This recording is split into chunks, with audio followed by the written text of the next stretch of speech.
ir hablando acerca de lo que es el tema de COVID-19. Bueno, en este caso vamos a ver un poco acerca de lo que es el mecanismo de replicación, ¿ya? Del SARS-CoV-2 y la fisiopatología de la enfermedad, ¿no? O sea, del COVID-19. Mi nombre es Royler Flores Catiri, estudiante de quinto año de la Facultad de Medicina de la Universidad Nacional José Faustino Sánchez Carrión y pertenezco a la promoción número 28. Entonces vamos a empezar. Vamos a empezar hablando acerca del mecanismo de replicación del virus.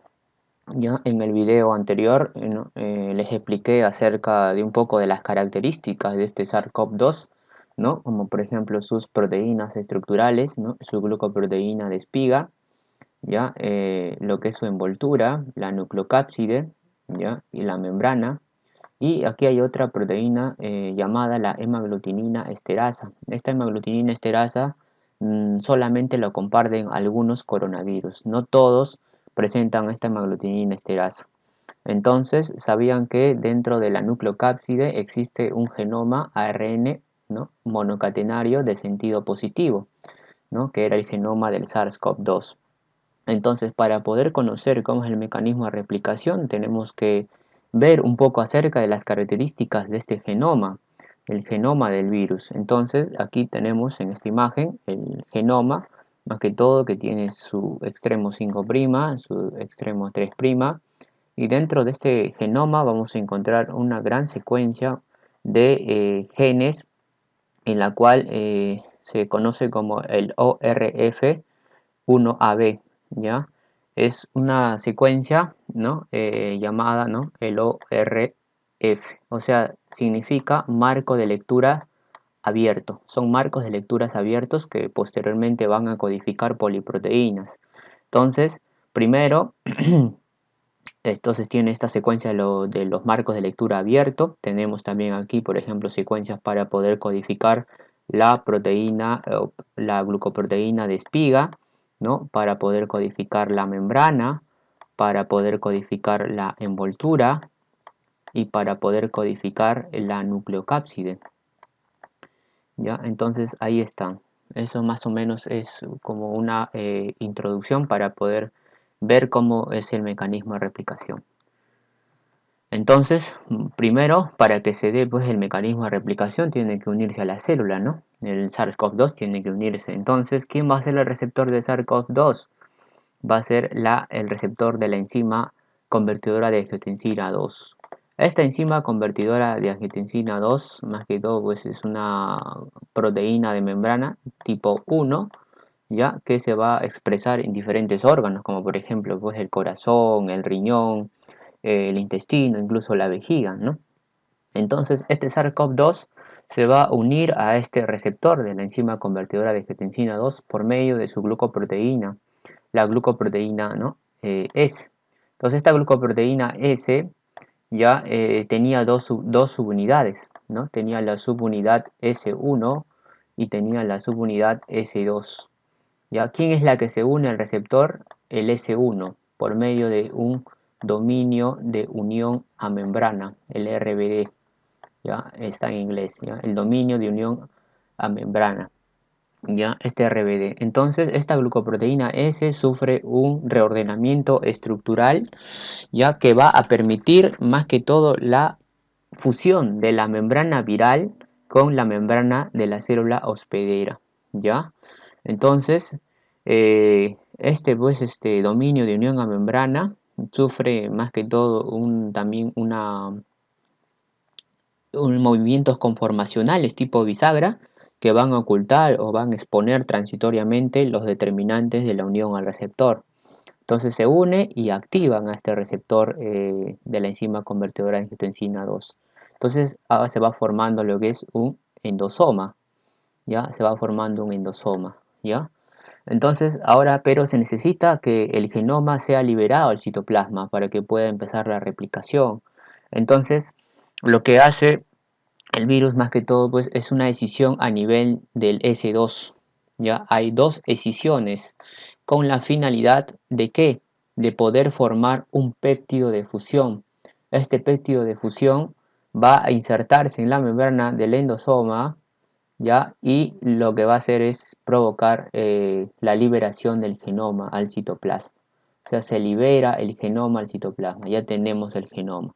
Entonces, una vez que ya tenemos el genoma, ahí interviene el ribosoma del hospedero para poder empezar el mecanismo de replicación, ¿ya? Entonces, a partir de este genoma, ¿no?, del virus, entonces se va a traducir o sintetizar, ¿no?, una proteína codificadora llamada la replicasa, ¿ya? Esta replicasa va a ser muy importante, ya que esta va a codificar a los ORF, ¿no? Recuerdan aquí los ORF que habían aquí, la secuencia en el genoma del virus, codifica estos ORF, ¿no? Principalmente los ORF1A, ¿ya? Y los ORF1B, ¿no? Como estamos aquí, como lo ven aquí, mira, el 1A y el 1B. ¿Y con qué finalidad? Para poder formar poliproteínas, ¿no? A partir del ORF1A se forma la poliproteína 1A y a partir del B se forma la poliproteína 1AB, ¿ya? Entonces estas poliproteínas son importantes porque a partir de estas se van a formar más, digamos, proteínas, ¿ya? Pero ¿cómo es que se da la síntesis de estas poliproteínas? Entonces, más que todo, pues, cuando ya está el genoma en el citoplasma, entonces interviene lo que es el ribosoma de la célula hospedera, ¿ya? Y el ARN va a empezar a leerse, ¿no? Se empieza a codificar, pero el virus va a crear lo que es un pseudonudo de ARN, ¿ya? Un pseudonudo de ARN.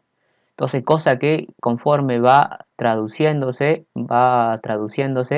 llega a un punto en la cual este pseudonudo hace que se dé un cambio de lectura. Ya como se va traduciendo el 1A, el ORF1A, llega a este pseudonudo y se da un cambio de lectura y se va a empezar ahora a sintetizar el 1B. ¿Ya? Entonces es así como se forman las poliproteínas 1A y el 1AB.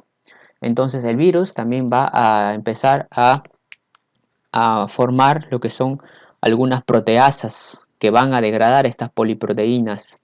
Ya proteasas, por ejemplo, similar a la papaína, ¿no? Proteasas similares a la quimiotripsina, ¿no? Unas proteasas tipo serina, ¿ya? Entonces estas son, por ejemplo, las proteasas tipo papaínas, son las PLPRO, ¿ya? Las PLPRO son las proteasas similar a la papaína, ¿ya? Las proteasas tipo serina son las MPRO.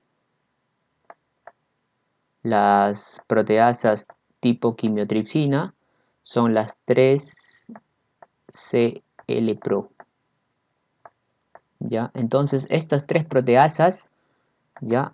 Estas tres proteasas van a empezar a degradar a estas poliproteínas y me van a formar lo que es las NSP. Son las proteínas no estructurales, ¿ya? Entonces todas estas NSP, 16 específicamente, NSP, se van a unir en un complejo, ¿ya? Y este complejo se va a llamar el complejo replicasa transcriptasa, ¿ya? Este complejo replicasa transcriptasa es importante, ya que a partir de esta es la que se va a dar la síntesis de los ARN genómicos y subgenómicos, y que posteriormente este mismo complejo va a traducir lo que son las proteínas, tanto para la envoltura, para lo que es la proteína de espiga, para el nucleocápside y para la membrana, ¿ya? Por ejemplo, aquí está. Entonces, ahí está, una vez se formó la replicasa, codifica los ORF, hay una traducción de lo que son estas proteínas virales, ¿ya? El 1A, el 1AB. Se da la proteólisis, ya se forman los NSP y se unen en este complejo, el complejo replicasa transcriptasa, o sea, el complejo de replicación transcripción. Entonces, a partir de esta se van a dar lo que es la síntesis de los ARN genómicos y subgenómicos, ¿ya? Entonces, a partir de estos ARN subgenómicos, ya se va a dar lo que es la traducción de esto. de la nucleocápside, de lo que es la proteína de la glucoproteína de espiga, la proteína de membrana, la proteína de la envoltura, ¿ya? Entonces, una vez que ya tenemos sintetizadas estas proteínas estructurales del virus, estas, por ejemplo, la nucleocápside se va a estar, simplemente se queda en el citoplasma, pero la glucoproteína de espiga, la membrana y envoltura se trasladan hacia lo que es el retículo endoplasmático, se insertan en la membrana del retículo endoplasmático.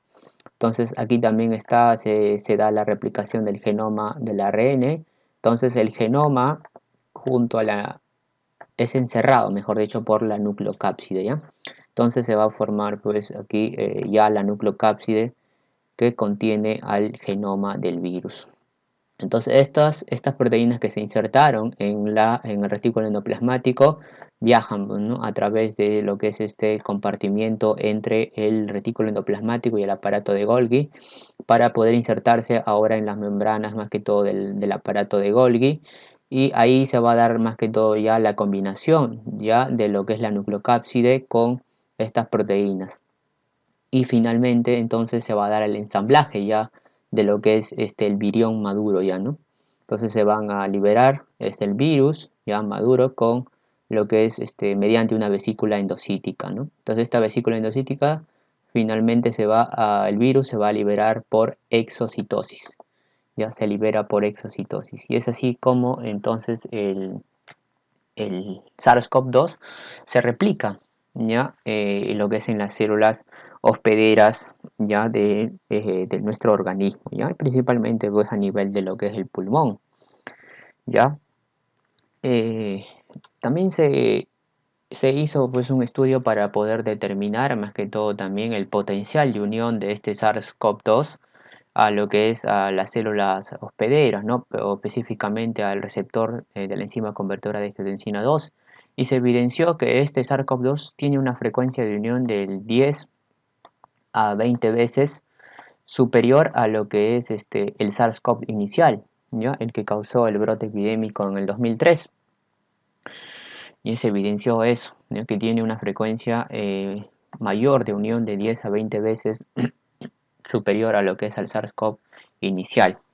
Por ejemplo, ya que el SARS-CoV también utiliza pues al ECA2 como su receptor, ¿no? Por ejemplo, el MERS-CoV utiliza al receptor de dipeptidilpeptidasa 4, ¿ya?, al DPP4 utiliza. Pero el SARS-CoV-2 también utiliza ¿no?, al ECA2.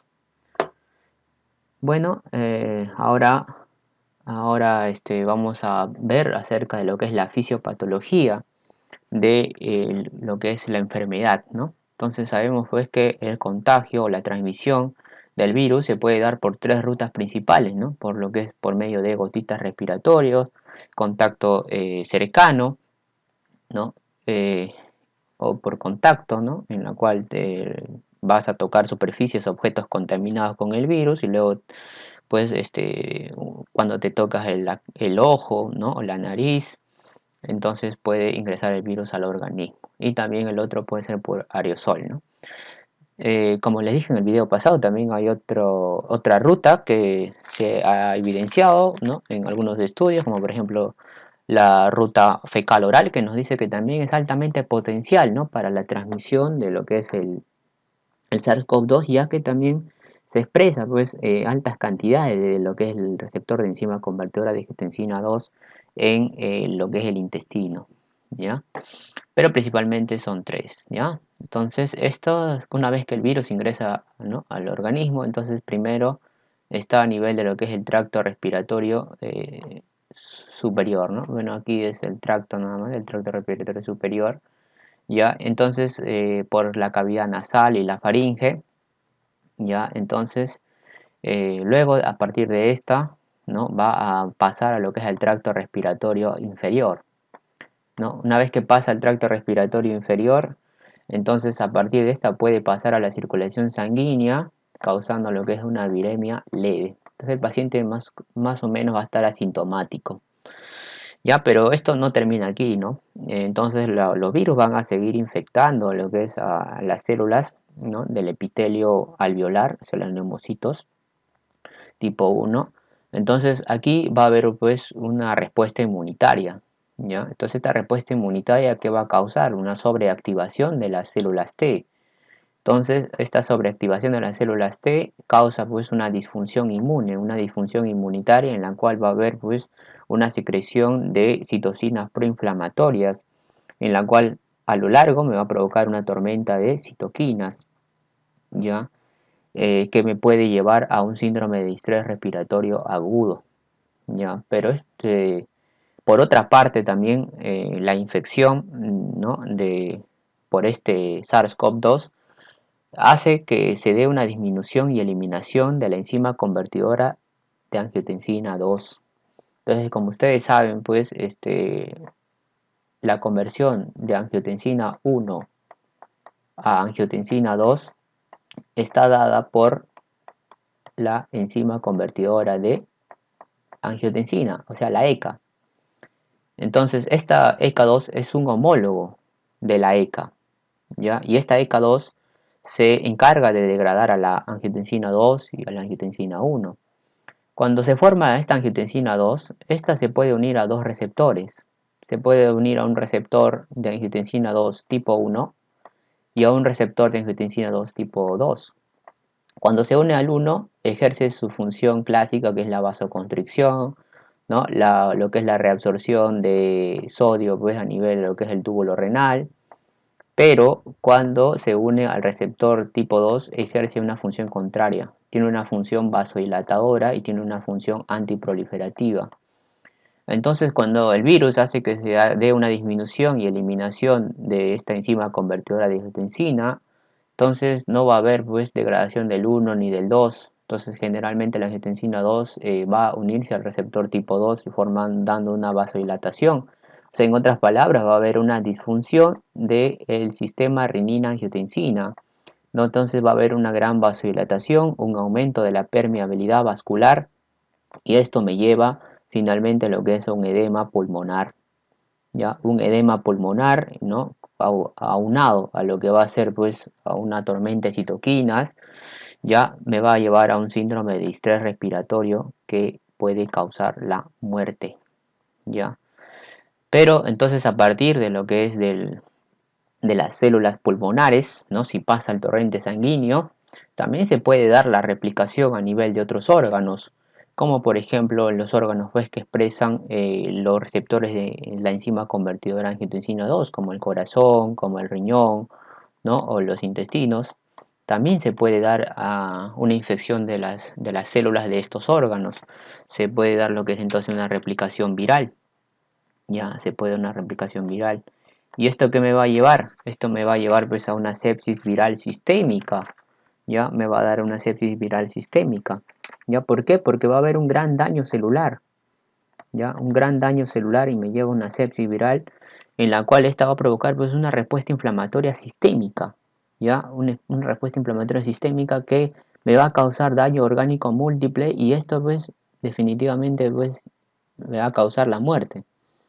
Pero aquí hay un problema confuso en cuanto a la fisiopatología de lo que es el COVID-19, ya que en algunos pacientes eh, se da una inflamación persistente, una respuesta inflamatoria sistémica persistente, ya incluso un síndrome de estrés respiratorio o muerte súbita. Mientras que en otros sí sobreviven a la respuesta inflamatoria, eliminan el virus y pues pasan a la fase de recuperación. Entonces, se ha propuesto un mecanismo, ¿ya? Un posible mecanismo subyacente que me puede explicar esto, ¿no? Este problema. ¿Qué me dice? Que este mecanismo es la mejora dependiente de anticuerpos. ¿Ya? La mejora dependiente de anticuerpos. Este es un mecanismo muy conocido en virología, en la cual más o menos le voy a tratar de explicar rápidamente. Entonces, las células, por ejemplo, van a expresar receptores para los anticuerpos, ¿ya? Van a expresar sus receptores para los anticuerpos. Entonces, en estos receptores para anticuerpos, entonces los anticuerpos cuando se unen al virus, ya los anticuerpos cuando se unen al virus, entonces van a formar complejos infecciosos, ya van a formar complejos infecciosos, ya estos complejos infecciosos de anticuerpo virus. Entonces, estos se van a unir por medio de este receptor al anticuerpo. Y esto va a provocar la absorción de este complejo infeccioso, por la cual entonces va a empeorar, o sea, va a dar una infección mejorada de las células, ¿no? Muy aparte que también los virus estén ingresando por el receptor ECA2, ¿ya? Entonces es así como se provoca un daño mayor, ¿ya? Y se da pues este proceso de una infección mejorada por anticuerpos, ¿no? Entonces puede dar o producir una replicación viral persistente y una respuesta inflamatoria sistémica persistente, pues, por la cual me lleva a un daño orgánico múltiple, ya que me puede causar la muerte, ¿ya? Me puede causar la muerte. Entonces, bueno, hasta aquí sería más que todo la explicación acerca de lo que es del SARS-CoV-2, ¿no? Pero antes, para acotar un poco más, entonces sería ya relacionándolo un poco de clínica, más que todo que la fase, el proceso, ya el proceso clínico se puede dividir en tres fases, ya, en tres fases, una etapa de viremia, una etapa de fase aguda, la cual me va a provocar una neumonía, y una fase de recuperación, ya. Entonces, si el paciente es inmunocompetente, ya no tiene otras comorbilidades, ya, entonces cuando está en fase aguda, su sistema inmunitario puede suprimir, ¿no?, de manera efectiva a los virus y el paciente pasa a una fase de recuperación. Pero si el paciente es un adulto mayor o el paciente se encuentra en estado de inmunodepresión, tiene otras comorbilidades como la hipertensión, la diabetes, entonces su sistema inmunitario no puede controlar eficazmente el virus en esta fase aguda y el paciente pasa a un estado grave o crítico. Ya se empeora el paciente. Ya. Entonces, la rápida replicación viral, ¿no? El daño celular, la disminución y la eliminación de la enzima convertidora de angiotensina, que es inducida por el virus, este mecanismo, ¿no?, de lo que es una mejora dependiente de anticuerpos de la infección, me van a provocar pues una inflamación persistente y agresiva, ya que causa pues este daño orgánico múltiple y pues el paciente pasa a un estado grave, ¿no?, o crítico, y pues puede causarle la muerte. Bien, bueno, hasta aquí es la explicación de lo que es un poco del mecanismo de replicación y la fisiopatología del SARS-CoV-2.